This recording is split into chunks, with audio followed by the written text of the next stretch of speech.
سورہ یوسف کی تفسیر۔ سورہ نمبر 12 مکی سورہ، آیت 111۔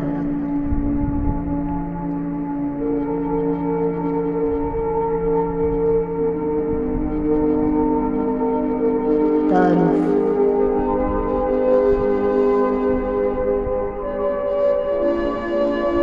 سورہ یوسف قرآن کی وہ سورت ہے جو حضرت یوسف علیہ السلام کی مکمل داستان کو نہایت خوبصورت انداز میں بیان کرتی ہے۔ یہ سورت مکہ مکرمہ میں نازل ہوئی اور اس میں صبر، تقویٰ، ایمان، عفو، درگزر اور اللہ پر توکل جیسے اہم پیغامات دیے گئے ہیں۔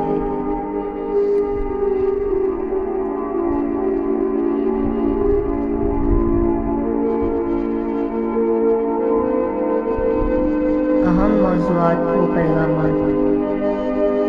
نمبر 1، خواب کی حقیقت اور نبوت کی ابتدا۔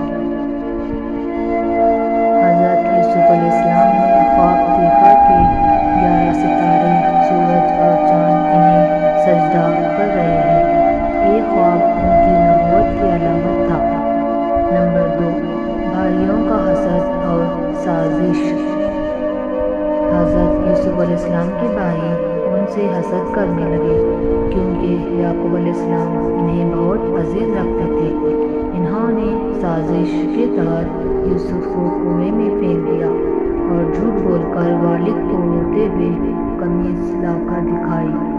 نمبر 3، مصر کے بازار میں فروخت۔ قافلے والوں نے حضرت یوسف علیہ السلام کو کنویں سے نکالا اور مصر کے بازار میں غلام بنا کر فروخت کر دیا۔ نمبر 4، عزیز مصر کے گھر میں۔ یوسف علیہ السلام کو مصر کے وزیر نے خریدا ان کی خوبصورتی کی وجہ سے۔ عزیز کی بیوی زلیخا نے ان پر بری نیت سے الزام لگایا مگر اللہ نے یوسف علیہ السلام کو بچایا، پھر بھی قید کر دیے گئے۔ نمبر 5، قید خانے میں دعوت توحید۔ جیل میں یوسف علیہ السلام نے قیدیوں کو اللہ کی طرف بلایا اور ان کے خوابوں کی تعبیر بیان کی۔ نمبر 6، بادشاہ کا خواب اور یوسف کی رہائی۔ بادشاہ نے خواب دیکھا، اس کی تعبیر صرف حضرت یوسف علیہ السلام نے دی۔ ان کی سچائی ثابت ہوئی اور وہ عزت سے جیل سے نکلے اور مصر کے وزیر خزانہ بنائے گئے۔ نمبر 7، بھائیوں کی واپسی اور والدین کا سجدہ۔ قحط کے باعث بھائی اناج لینے مصر آئے۔ حضرت یوسف علیہ السلام نے اپنی پہچان چھپائے رکھی۔ پھر جب سب بھائی آئے تو خواب کی تعبیر پوری ہوئی، سورج، چاند اور 11 ستاروں کا سجدہ۔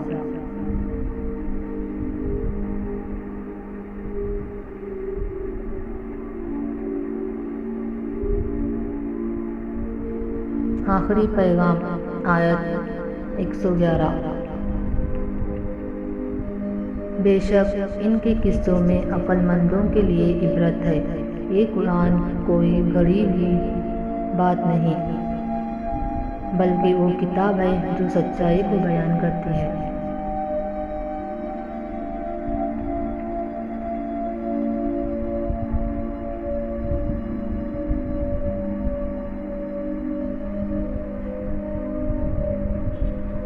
سورہ یوسف کے اسباب۔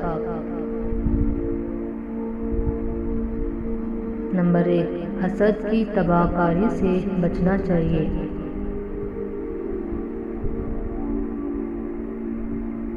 نمبر 2، ہر حال میں صبر و تقویٰ اختیار کرنا ضروری ہے۔ نمبر 3، اللہ پر توکل اور یقین کامیابی کی کنجی ہے۔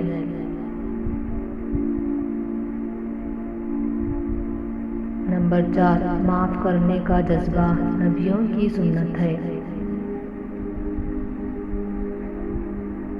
نمبر 5، مشکل وقت میں بھی اللہ کی عبادت اور دعوت کو نہ چھوڑا جائے۔